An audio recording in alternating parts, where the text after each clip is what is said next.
I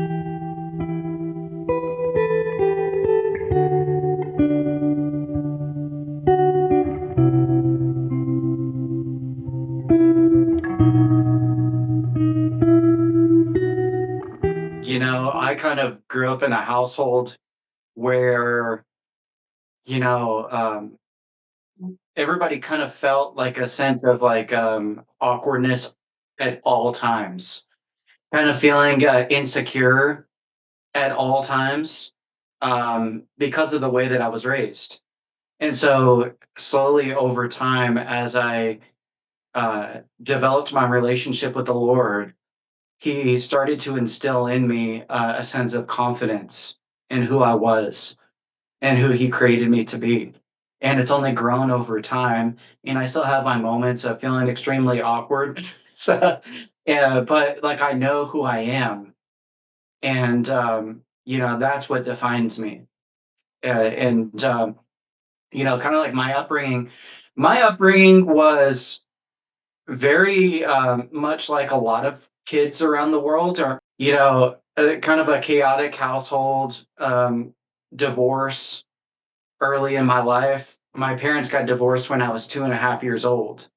And so I really didn't know what it was like to have stability within my family. I didn't know what it was like to have like your mother and your father hang out together and have dinner around the table. I was so young. I mean, I literally didn't even speak until I was right around 2.5 years old. So I really didn't have like that kind of like same experience that a lot of people had, but the same experience in the sense that there was a lot of chaos and discord within my family. And I would say I've always kind of felt like different.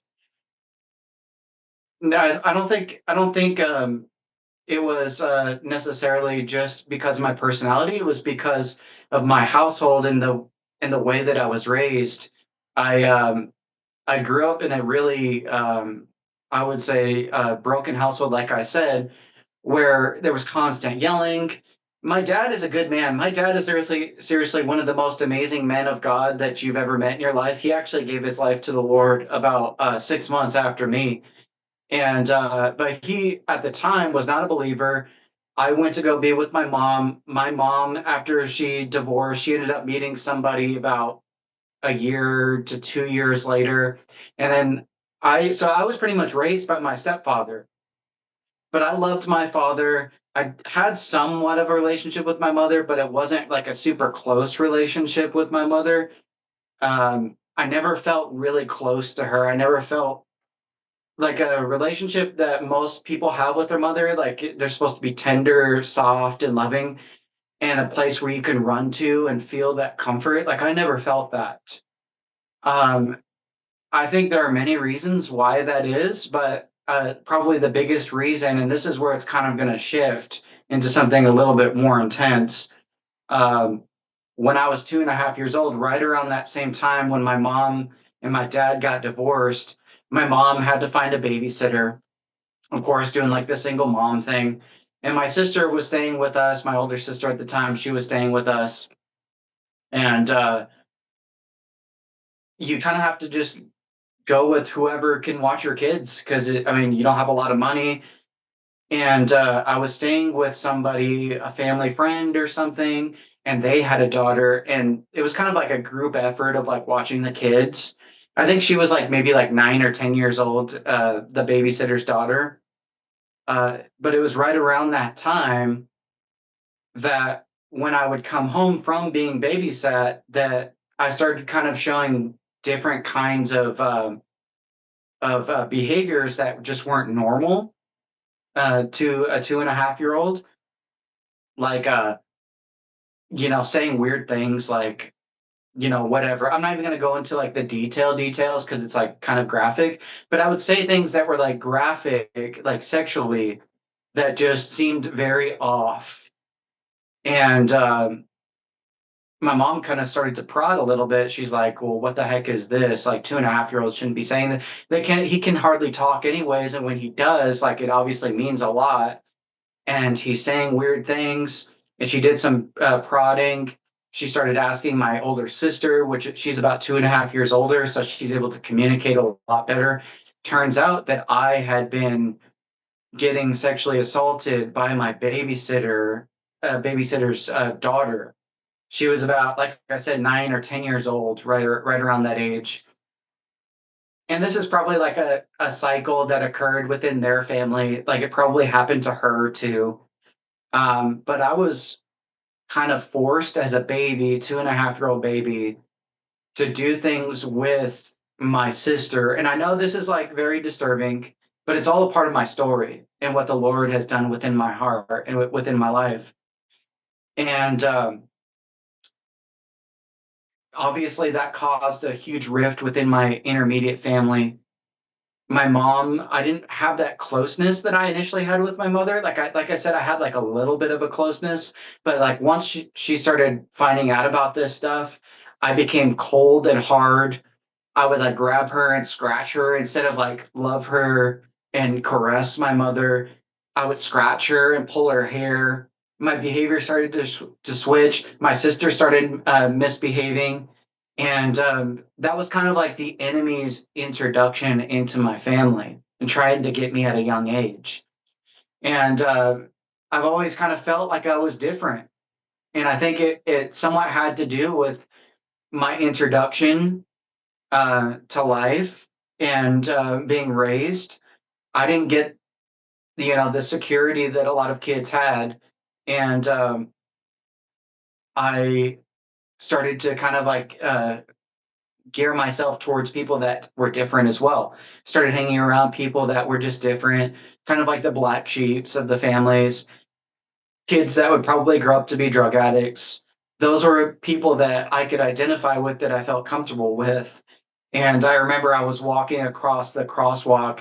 The crosswalk lady, she would walk the kids across the street, and there's like this designated area that you would walk across to make sure that the kids would get across the street safely. I remember her saying to me one day, as like a 6, 7 year old, that Austin, there's just something about you. It just seems like there's something wrong with what you're going through at home. And I remember that always like really stood out to me, that somebody else would also notice it without me saying anything to her. And so, like I said, I always felt like I was different, never felt like I can fit in with anybody except for like the misfits. And my stepdad, who actually went to be with the Lord, he actually gave his heart to the Lord. So praise God. Uh, he was a particularly violent man. He really struggled with methamphetamine addiction and alcohol abuse in particular. And the combination of the two was not great. So he would come home, he would constantly yell at my mom and scream at my mom, do drugs, constantly drinking. I never felt safe at home. And I would say right around 7 or 8 years old. Sorry, I'm trying to gather my thoughts. Like I really want to say the right things. Lord, I just pray that you would help me. Yeah, my stepfather, he was probably right around 6 or 7 years old. I remember I was like in the garage and he like picked up like a big huge bike and he threw it at me. And I remember I ran to my mother out of fear, like wanting to be coddled by my mom. And she didn't receive me in like the way that like a mother should. And this is not me hating my mother, by the way. This is absolutely nothing to do with like the way that my mother treated me, because I love my mother and I think she did the best that she could with what she had been given. She actually grew up in a household where her father left her when she was extremely young. She never grew up with a father. And any man that she had ever been with or grown up with, they all abused her. And so she was only giving me what she was able to give, which was, an extremely broken relationship. And so that was kind of like my upbringing. As I got a little bit older, my mom divorced him, And I was like, yes, like thank God it's finally over. And she ended up getting into a relationship right around, I was probably like 11 years old, to another guy. And he was like a little bit different. He was extremely abusive in the sense that he was a more of like an emotional, kind of like psychological abuser, where he always kind of like made me feel like I could never do anything correct. And there's actually a happy ending to this whole story, by the way. So don't fret. Um, I never felt like I could do anything correct. But he was also like a very informative person. He like wanted things. He kind of seemed like he was like military type. He like wanted it done his way. One, two, three, four, five, six, seven, eight. And if you didn't do it his way, you would basically be berated, and he would make you feel like you're stupid. And so like I grew up feeling like I was not enough, like I was unintelligent, and it obviously wasn't true, but that was the way that he made me feel. And it was kind of like the enemy's way of kind of take zapping my confidence and my ability to like truly be myself, because I was afraid of what everybody else would think of me. And yeah, so I grew up kind of like escaping. I wanted to escape. So I would go into my room and I would disappear, and I would play like video games and stuff like that. I would try to just stay away from other people as much as I possibly could. And so I kind of like became like an introvert and a hermit. Always felt like a black sheep. And so I would try to limit my interaction. And as I got older, I slowly started to lose weight. I kind of struggled with weight when I was younger, but then as I started to get older, the baby fat slowly started to fall off. I slowly started to become like a little man, basically. I started gaining some muscle. I grew out my hair. I grew up in the emo kid era, so I had like this long black hair. I had long black straightened hair. I would straighten my hair, and I started getting muscles too because I played football, and that was kind of like my new escape, was playing football, trying to like trying to make myself feel better about myself by losing weight, by gaining muscle. I always felt like I hated myself. I would look at myself. I remember I was 12 years old or so. I remember looking at myself in the mirror with my shirt off, and I would just stare at myself and I would say, I hate you. Like I don't like anything about you. I would say these things to myself in the mirror, which is like a super odd thing to do as like a 12-year-old, right? These aren't 12-year-old things to do. It's really not anything that anybody should be doing, but that was the way that I thought of myself. And so I did whatever I possibly could to make myself feel better about myself, because those things weren't instilled in me as a child. I didn't know how to look at myself in light of the way that the Lord made me. It was only what people had instilled in me, and so as I got a little bit older, I actually started to develop an eating disorder. And so I would throw my food up. I would go and eat. I would throw my food up. I would still work out, and then I also started developing. I call it like a almost like a form of anorexia, because or it's like severe calorie counting, like where I was completely obsessed with counting calories, and I would only eat like 1,200, maybe like 1,100 calories a day. I would work out for an entire hour a day, and then if I ate too much, I would throw my food up. And so this was like kind of like my upbringing, um, trying to feel better about myself. And no matter how skinny I got, doesn't look like it now, but no matter how skinny I got back in the day, I was a teenager, weighed 138 pounds. And you could see my rib cage, like my bone, like my rib cage sticking out the side. And I still always perceived myself as being fat and unlovable. And I got a little bit older. Like I said, I had my long black locks, and girls finally started to like me. I started hanging out with my sister and her boyfriend. We didn't have like much of a relationship, me and my sister, when we were younger.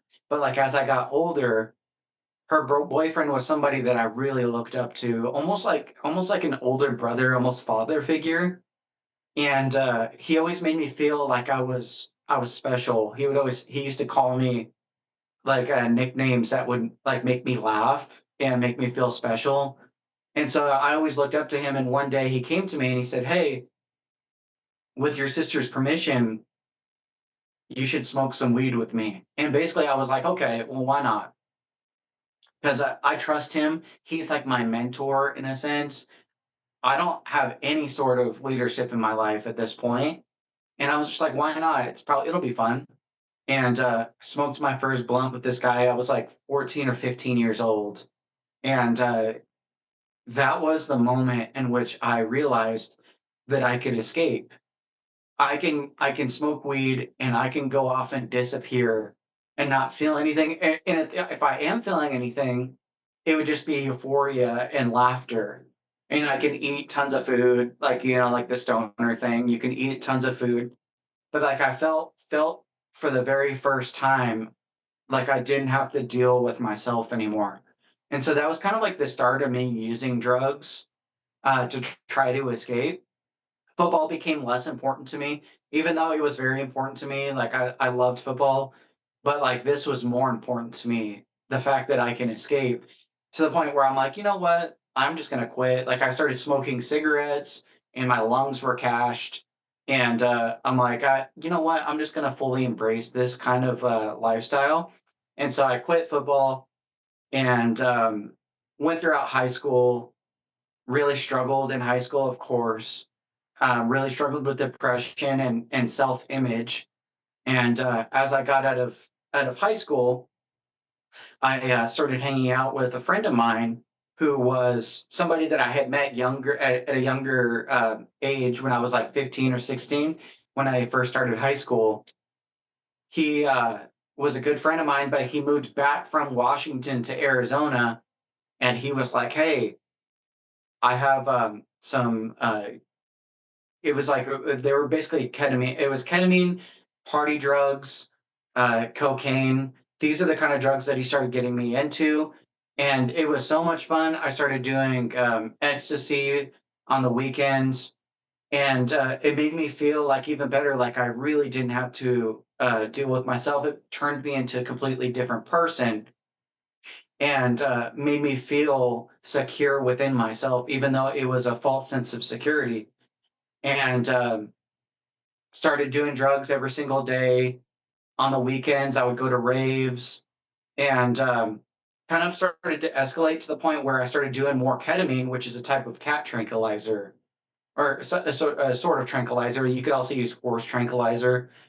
And the reason why I started to kind of like embrace more of that was because I got in trouble with the law. I got a DUI, which is like basically driving while under the influence. And I couldn't smoke weed anymore because they were drug testing me.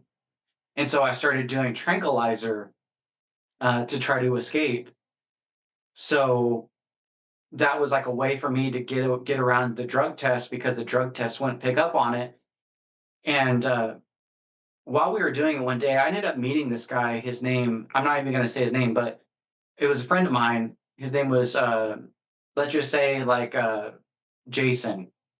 I met Jason, and he invited us over to his house. We would do coke like pretty often, and so he's like, "Hey, you want to come over?" I'm like, "Okay." We go over, and he's like, "Hey, I know we were supposed to come here and do some coke, but I have something that you would be interested in. Would you be interested in trying out the Ouija board?" And I was like, at this point, like I'm an atheist, maybe like agnostic atheist. So I doubt the existence of a God. And I was like, well, that stuff's not real. Like you can't, are you just messing with me? Because it just seems like you're kind of like pulling my chain here. Like I don't believe in that stuff. And he's like, why don't you find out? I'm like, okay. And so we go into the back. He has this whole setup, this Ouija board setup. It's a glow in the dark one. He has multiple candles lit all around the Ouija board. And I'm like, okay, well, this is a little creepy. And I'm sitting up on the bed, and there's maybe four of us or five of us, like four people sitting on the ground. I'm sitting up on the bed, and I'm kind of watching the entire thing. I'm like, dude, this thing is like, you guys are moving that thing with your hands. You're not really doing it. And all of a sudden, out of nowhere, the Ouija board starts spelling out words. And I'm slowly like paying attention to what it's spelling out. And it starts spelling out things about me, personal things that I was doing behind closed doors, things that I didn't want anybody to know. It started spelling all of my secrets in front of all of the people that were there and were present. And I was like, "Wait, hold on, real quick. You're good, dude. I believe in you. I believe in you." And then it stopped. And then it was from that day on that I started doing it every single day. And one of the main things that they taught me in the beginning was you have to believe in it. It's in accordance to faith. So if you don't believe in it, it's not going to work. But if you believe in it slightly, it's just enough to get it to move kind of slowly. But the more faith that you slowly start to build, and the more that you believe in this thing, the faster that the sight class will move. And so at first it was kind of slow. It was just like me and two other people. Like every day, we would just ask it questions like, you know, like what happened during this time. Like I'm a really big history buff, so I would ask it questions about history. I would ask it all different kinds of questions, and I became like absolutely obsessed because I had lived my entire life believing that nothing existed, that this was it.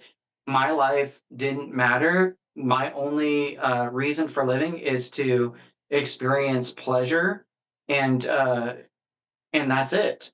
But for the first time ever, I realized and I found out that there was a supernatural, and that it actually existed, and I was like absolutely obsessed with wanting to find out what it was. And so I would ask it a million questions. I would I would you know, it was so weird. It was so weird because it was like a euphoric feeling, and you would also just ask it for things, and it would give you the answer.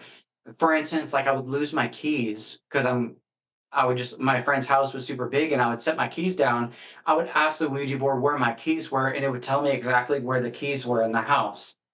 And so I kind of like became obsessed with this thing because, like I said, it was a sense of power and divine connection to the supernatural, of which I didn't even know existed before.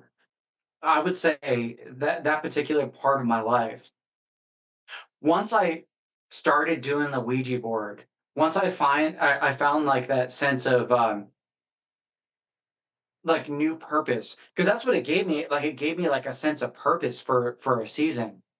Because like I said, I had lived my entire life without purpose, without meaning. And this thing was finally starting to give me somewhat of like a purpose and a meaning because I was connecting with the divine. But it was at that point in time when I started communing with demons, because that's what they are. They masqueraded as dead people, dead spirits of former people who used to live on the earth. Uh, I would ask them questions like, what happened? Like, how did you die? Because they were masquerading as somebody from like the 1970s or the 1960s. Like, I mean, one guy, it was a demon, but he like proclaimed to be somebody who died of a heroin overdose in the 1970s. So I thought that it was just really cool that I can talk to like deceased people, and I can learn from their mistakes, and I can connect with them. It was like it invigorating. But once I started to do that, my life spiraled times 10. My life got 100 times worse in every single regard. I remember I would do the Ouija board, and then as I was driving home, so I lived about 10 to 15 minutes east of where I would do the Ouija board. My friend lived, I mean, relatively close. I remember I was driving home and I felt like this really intense presence within the vehicle, like almost somebody was in the back seat or something. I'm like, dude, is there like somebody in like the back seat? Like I felt it. It was like a physical presence. And I looked around to my left and to my right. There's nobody there. And then I looked behind and I could see a full-on human face, but it wasn't like a normal human face. It was like a disfigured, almost like a what would you call it? Ethereal face, like a see-through kind of face, like almost uh, man, it's hard to describe what I saw, but it looked like a human, but it wasn't a human. It was see-through, and as soon as I made eye contact with it, it disappeared. And then I went home, and I really struggled with pornography when I was a non-believer. I remember I got on the computer to watch pornography, and I felt like that really intense spirit again. I think it was that same night. I felt like that really intense presence, like somebody was watching me. And I look to the left, and as I look to the left, I see that same face staring right at me, and then it shut down into the floor and disappeared. And it was simultaneously right around this time that my older sister, who was struggling with addiction way more than I ever did, I mean, she started using methamphetamine at 13 years old, really struggled with kind of self harm and self image like I did. And it was right around this time that she ended up in the hospital because she tried to commit suicide. We didn't know it at the time, but basically, she came home one day. She was like extra high this day. She was drooling. She was like dropping stuff on the floor. And I just remember like this is like a little bit different than what she is even used to doing. Like I just felt like she was higher than normal. She was sleeping all day. She wasn't communicating very well, and when she did communicate, she would slur, almost like she had almost had like a stroke or something. And she ended up leaving. And when she left, my younger sister ended up going into her purse, looked in her purse, and we found a suicide note within her purse. And in this letter, it was basically like, "Hey, I love you. Like life isn't worth living." Like like the whole suicide note thing. And so we thought that she had left to commit suicide. She came back. We thought she took like more drugs or something. So we called the cops. They came. They took her to the hospital. They pumped her stomach. Turns out that she had written that letter the night before, and she took 25 or 26 Xanny bars, which it's a Xanax bar. To give you perspective, like if I were to take one, I would probably feel it as like a 180-pound man. Like I would feel it. She took 26 of them as a 105-pound female.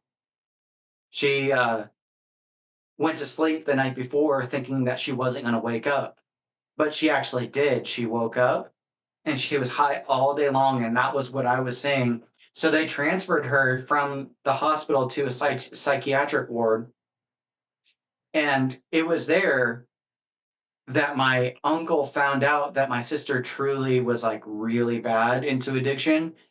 And so he remembered that he had heard a testimony at his church from a girl named Jamie who had given her testimony. She went to the program Teen Challenge, and she had been set free from drug addiction. And so they were like, "Hey, I remember there was this girl that came to our church. She gave her testimony about how Jesus radically changed her life, and now she's been clean and sober for, a couple of years now. Would you be interested in hearing her story?" And she's like, "Well, why not? I have nothing else to do. I'm here for like 7 days and I can't have my phone." So she comes, she gives her testimony to my sister, and she's like, "Hey, you could just go into Teen Challenge.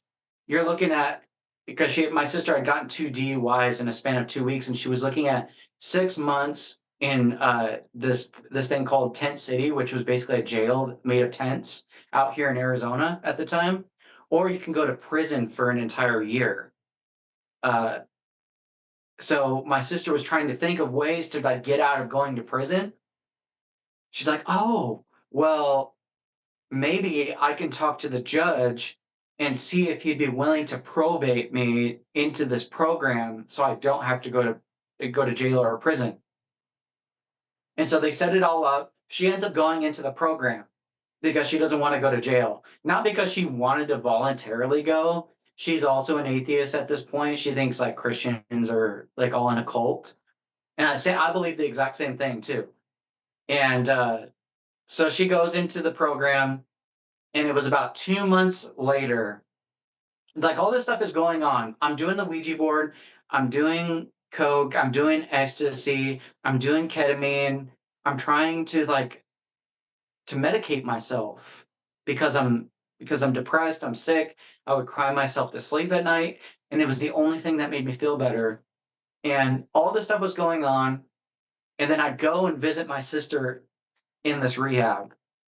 And for those of you who don't know what Teen Challenge is, it's a faith-based drug and alcohol recovery center.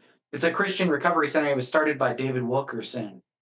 It was about 2 months in. I went to go visit her on a Sunday, and immediately, as soon as I saw her, I locked eyes with her, and for the first time in my life, like I saw the Holy Spirit within somebody. Like I'd been around Christians, like Mormons are even a thing here, like in Arizona, tons of Mormons. I don't know if I would consider them Christian, but that's for another subject or another time and another subject. Um, but I'd been around, like, I had met many Christians over my life, my aunt and uncle being one of them. Never had I seen the Holy Spirit glowing on the inside of a person like it did with her. It was like I was a bug being drawn to the light. You put your light on outside, and then all of a sudden, all the bugs go flying to it. Like that's how I felt. I felt like I was so attracted to everything that she was saying. Everything that she was saying was like hitting the inside, like hitting on the inside of me. Her eyes were so beautiful. She looked like she had gotten 10 years younger. She looked like she was in her 30s, and she was 20, 21 years old at the time. She looked about 35 when she went into the program. But when I went to see her, she looked like she was like 20, 18 to 20 years old. She looked like an angel. And instantaneously, like I knew that something had happened to her. And she's like making eye contact with me. And I'm not great with eye contact. And she's like staring into my soul. It's like I'm like having a hard time looking at her, but then I'm also like I can't stop looking at her. And she says, "Austin, like, like I'm a Christian now. Like Jesus saved me. I talk to him, like I pray to him and I talk to him every single day, and he listens to me and he speaks to me." And I'm like, "Well, what do you mean by that?" Like, because my perception of Christianity was like very much like a exorcism of Emily Rose, like a horror movie. Like the priest has the robe, and then he has the sash, whatever, um, and then he has the cross, and he's trying to like cast a demon out of like a demon possessed person. But the Christian's always so much weaker than the devil in the movie. Like that was my perception of Christianity, and I had no concept at all about anything in the Bible, anything Christian. Completely de-churched in every single way. And she said, "God spoke to me. He speaks to me every single day, and I talk back to him." And I'm like, "Well, wait a second. What do you mean God speaks to you?" Because I had no concept of what prayer was. I thought prayer was like something that you recited from a book. and then that was your way of like communing with God. And even then I was very shaky. I'm like, are you, I don't even know like what I'm doing, or like I said, I'm completely unchurched. And she's like, yeah, he speaks to me and I speak to him. And I'm like, God doesn't speak to people. Like he, is up there in the clouds if he does exist. And he doesn't, like me, us and him were on totally different planes. I'm like, no, he speaks to me and he told me something about you. I'm like, well, what do you mean he told you something about me? Yeah, she goes, yeah, I was talking to him the other day and he spoke to me and he said your brother Austin is going to be a mighty man of God one day. And I was like, well, that's crazy because I'm an atheist. Like I don't even know what I am. I'm an agnostic atheist. Like I've been doing the Ouija board. That's the closest thing that I have come to the supernatural. Like I'm probably more so like a agnostic at this point. Like, well, it's not going to happen. Like I am an atheist. I don't even know what I am actually. So whatever he said to you, it's not true. She said you'll see, and I was like, okay. But I knew that something had occurred on the inside of her, and I knew that something was different. So I left, but it always stuck with me in the back of my mind when she said, "You're going to be a mighty man of God one day."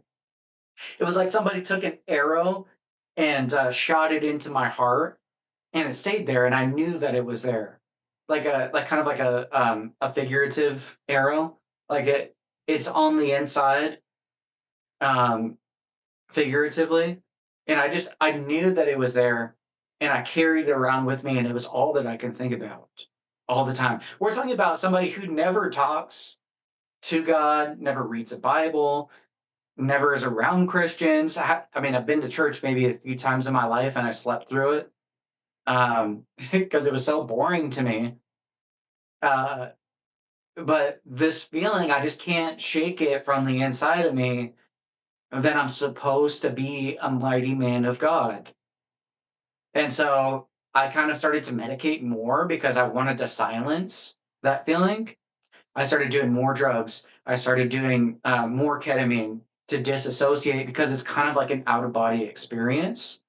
And it was just like kind of like me connecting with the supernatural. And it was very interesting to me. For anybody who's done ketamine, you'll know what I'm talking about. Um, and it got to the point where I literally could not live any longer. If it wasn't the drugs that were going to get me, it was going to be me that took my own life. And I saw what my sister looked like, and I continued to show up to her on Sundays because I was just so interested and enthralled by like what everything that she said. It was just so interesting to me. I was like, you know what? Why not? I'm gonna go into Teen Challenge just out of desperation because I have nothing left to live for. Like I got a DUI, like I'm looking at all these fines. I lost my license. I can't even drive hardly, and I had nothing going for me. I was miserable. I would cry myself to sleep every single night because I was so miserable. Just kind of like as like a last second Hail Mary, just like, hopefully somebody catches it down there. I'm just going to go into Teen Challenge to see what happens. And it was God's way of getting me. He was like, used my sister and my desperation. And when I went into the program, it was September 29th, 2010. Went into the program. I saw all these guys. I had to. Okay, so first off, when you get there, it's in the straight hood, like straight ghetto. Like there's like this tweaker motel right next to the Teen Challenge. It's called the Tiki Motel in Tucson, Arizona. Guys are like smoking crack literally on the side of the road. So I'm like already kind of like tripped out a little bit. And I go into the program, and all these guys are like so loving. I had to throw my cigarettes away, which was really hard for me because I'd been smoking. a pack a day for a couple of years at that point. I'd been smoking for about 6 years. I had to throw my cigarettes away, and I'm around all these guys that are like super loving and super encouraging. They're hugging each other. Like men don't hug each other. Men don't show affection towards each other. That was the way that I grew up. Like my dad never showed emotion. He never he never really told me too often that he loved me. And so the fact that they were telling me that they loved me and that they were hugging each other and they wanted to give me a hug. I'm like, man, get away from me. I don't want a hug. And I was like, you know what? I got to get out of here. I like run to the phone. I'm like, please let me use the phone. I got to get out of here. They're like, okay. So I tried calling my sister. It's a 2 hour drive, and my dad had left a couple hours ago. And I called my sister because she's always able to get me a ride. She's always able to get me a ride no matter where I'm at. Today, this day, I'm like, carry me, or my sister, I'm like, hey, just get me out of here. I can't be here anymore. These guys are crazy. They're listening to Christian music. They're hugging each other. Please just come and pick me up. She's like, well, I can't. I can't pick you up because I just have no ability to do it. And she's always able to do it. Every single time I ask her for a ride, she's able to do it. But today, for some reason, she just can't do it. And then after I get off the phone, I try calling my dad. He's like, I can't do it either. The Basically the dean of Ben there, he goes, Austin, I know you really want to leave, and I know it's extremely hard for you to be here, and it's a culture shock. But if you promise me this, if you would just give yourself 2 weeks in this program, if you don't like it, if you're still feeling the same way, you can leave. But if you would just give yourself just a minimum of 2 weeks, I guarantee you it'll change your life forever. And I was like, all right, well, why not? I mean, I got nothing else to do. I have nothing else going on in my life. And so I stayed. And it was that night that this big, huge biker who would come every single Monday night. It was a Monday night, I believe, or a Tuesday night, one of the two, Monday or Tuesday. He would always come and give Bible studies to all of the new guys that were in the program because all the other students are out like going door to door and like sharing their testimony and fundraising for the program. So they needed to kind of like pour into the new students. And this guy would always volunteer every single Monday or Tuesday. I think it was a Monday night. His name was Pastor Brad, and he was this giant biker guy with this big, huge beard, like giant beard. He has like these biker, he has a biker jacket on with all the patches on it. It's like they're the most like, there's bikers that ride around here, and they're kind of like big, strong, burly dudes with tattoos, and they have like a bad reputation for like selling drugs and being violent. I'm like, this guy's coming to like give a Bible study. This is like unlike anything I've ever seen. Like I said, I thought that pastors or leaders within the church were supposed to be just guys in the priest outfit, but this guy was coming in on a Harley Davidson with his biker gear on and these big huge boots with a giant beard, and he had this big huge deep voice, and he was soft and tender. I can't even remember what he talked about, but I remember that every single thing that he said, it was piercing on the inside of me. Every single word that he spoke pierced the inside of me. And I was so kind of like what happened with my sister. I was so drawn in to everything that he said that as soon as that Bible study was over, I was like, I have to get a Bible. Like somebody give me a Bible. I don't even care what Bible it is. Just give it to me. So we were in the library where all the books and the Bibles are. The people that used to be there would donate Bibles and stuff. I grab a Bible off the shelf, and I basically run to the fellowship hall, which is where we would eat dinner, lunch, dinner, breakfast, and devotionals were supposed to start in a couple minutes. And I opened up my Bible. Somebody told me to read the book of Romans. It was my very first book. I didn't know what I was doing. Probably not a good decision thinking back, like reading the book of Romans as your first book. Because I would rather, if I'm telling somebody as a new believer, they should probably start with the story of Jesus, in my opinion. You know, the book of John's a good one. But instead, they directed me to the book of Romans. And so I opened up to the book of Romans. I had to go to the index in the, or not the table of contents in the front. And I'm like looking, I don't know where anything is. I don't even know what the New Testament versus the Old Testament is at this point. And I find it, I open up my Bible and I just go like this. And I said, God, if you are real, then speak to me. And if you're real and you speak to me, I will give you the rest of my life. And then all of a sudden, out of nowhere, I heard the audible voice of the Lord. He told me that he loved me. And I knew it was kind of like this really strange feeling. Like I knew that I knew that I knew that I was supposed to follow him. He said, I love you. And instantaneously, I knew that I was supposed to follow him. And I was filled with the presence of the Holy Spirit instantaneously. Nobody led me through a prayer. Nobody led me through the sinner's prayer.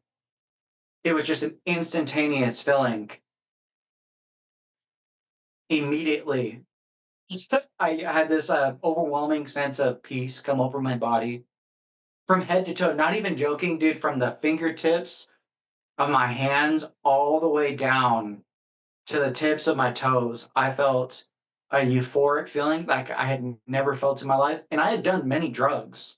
Like I'd done meth before, I'd done ecstasy, you know, I've done painkillers, muscle relaxers. This feeling was the highest that I had ever felt. But this time it wasn't associated with guilt and shame. It was associated with purity and rightness. Like this is what I was supposed to do with my life. This is who I am, and this is what I will do for the rest of my life. And I dedicated my life to the Lord right there. And so that's kind of like my salvation story. I have like many, many, many other stories um, from what all the Lord has done throughout my life over the last 15 years. I've seen some pretty amazing things in my lifetime walking with him. But that's kind of like my most basic general story of walking with him and how I got saved. This channel is no longer monetized, so there shouldn't be any ads from YouTube, and it's actually very liberating. I can finally cover topics without fear of censorship and talk openly about so many things that are happening in our society today. And I'll be having more interviews with not only the exorcists but non-exorcist priests as well, to talk about the more serious issues like drugs, sex, terrorism, which are pretty much a big no from YouTube. But if you'd like to continue supporting the works, please consider joining us on Patreon. There's also a PayPal link in the description below if you're able to. And I'm sorry for making this request, but it's one of the ways to keep this sustainable in both the short and long term.